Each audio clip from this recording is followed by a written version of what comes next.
आता पेट्रोलचा खर्च विसरा, घरी आणा इलेक्ट्रिक स्टायलिस्ट इलेक्ट्रिक गाडी। 100% भारतीय बनावटीची इलेक्ट्रिक्स ईव्ही इलेक्ट्रिक गाडी आता उपलब्ध। 5 वर्षांची वॉरंटी, आकर्षक कलर्स आणि स्पोर्ट्स डिझाइन। एकदा चार्ज करा आणि 100 ते 140 किलोमीटर पर्यंत रेंज।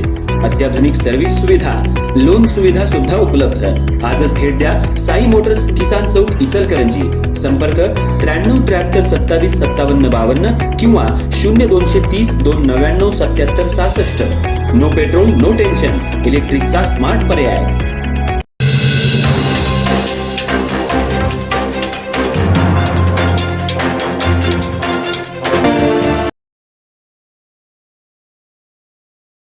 इचलकरंजीत बीएसएनएल अंडरग्राउंड केबल चोरीचा पर्दाफाश। शिवाजीनगर पोलिसांनी आंध्र प्रदेशातल्या टोळीला ठोकल्या बेड्या। इचलकरंजी शहरात दूरसंचार व्यवस्थेलाच हादरा देणाऱ्या बीएसएनएल कंपनीच्या अंडरग्राउंड केबल चोरी प्रकरणी शिवाजीनगर पोलिसांनी मोठी कारवाई करत आंध्र प्रदेशातल्या संशयित टोळीला जेरबंद केलंय। तांत्रिक तपास, गुप्त माहिती आणि सलग पाठपुरावा करत पोलिसांनी या प्रकरणाचा छडा लावला। या कारवाईत लाखो रुपयांचा चोरीचा मुद्देमाल हस्तगत करण्यात आलाय। इचलकरंजीतल्या शिवाजीनगर पोलीस ठाण्याच्या हद्दीत बीएसएनएल कंपनीच्या अंडरग्राउंड केबल चोरीचा प्रकार उघडकीला आला होता। या घटनेमुळे दूरसंचार व्यवस्थेवर परिणाम होण्याची शक्यता निर्माण झाली होती। या प्रकरणी गुन्हा दाखल होताच गुन्हे शोध पथकानं तपासाची चक्र वेगानं फिरवली। पोलिसांनी घटनास्थळाची पाहणी, तांत्रिक माहिती आणि स्थानिक सूत्रांच्या मदतीनं संशयितांचा माग काढला।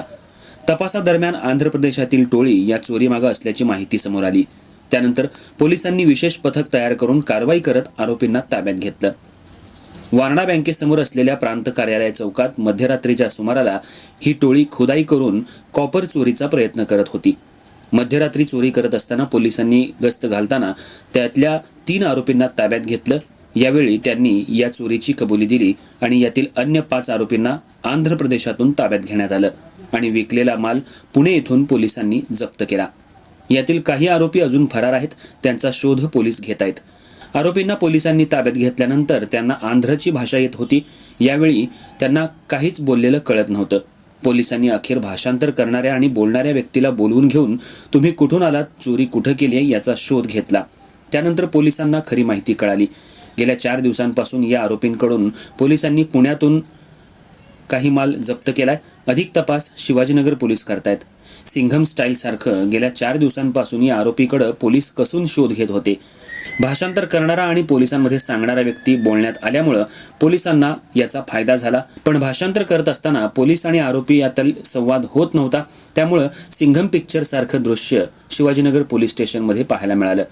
ही टोळी पुष्पा पिक्चर सारखी ज्यादा मजुरी मिळतीये त्या ठिकाणी जाऊन काम करायचं, असा हा सीन क्रिएट झालाय। गेल्या 4 दिवसांपासून या आरोपींकडून पोलिसांनी कसून चौकशी केली आहे। कारवाईत सुमारे 2,65,000 रुपयांचा बीएसएनएल कंपनीचा अंडरग्राउंड केबलचा मुद्देमाल हस्तगत करण्यात आला असल्याचं पोलिसांनी नमूद केलंय। ही कारवाई पोलीस अधीक्षक निलोत्पल बसू, अप्पर पोलीस अधीक्षक अण्णासाहेब जाधव आणि उपविभागीय पोलीस अधिकारी विक्रांत गायकवाड यांच्या मार्गदर्शनाखाली करण्यात आली। कारवाईमध्ये पोलीस निरीक्षक शरद मेमाणे, पोलीस उपनिरीक्षक प्रवीण साने, पोलीस हवालदार अनिल चव्हाण, सहाय्यक फौजदार संदीप सावंत, गिरीश कांबळे, सुदाम बळवंत, राजकुमार पाटील, प्रमोद चव्हाण, पवन गुरव, अरविंद माने आणि गुन्हे शोध पथकातील कर्मचाऱ्यांनी सहभाग घेतला। पोलिसांनी आरोपींना ताब्यात घेतल्यानंतर त्यांच्याकडून पुढील चौकशी सुरू असून या टोळीनं इतर ठिकाणीही अशाच प्रकारचे गुन्हे केले आहेत का याचा तपास सुरू आहे। शिवाजीनगर पोलिसांच्या या कारवाईमुळे पुन्हा एकदा गुन्हेगारांवर पोलिसांचा वचक कायम असल्याचं दिसून आलंय। तांत्रिक तपास, गुप्त माहिती आणि अचूक नियोजन, शिवाजीनगर पोलिसांनी बीएसएनएल केबल चोरी करणाऱ्या टोळीचा लावला छडा।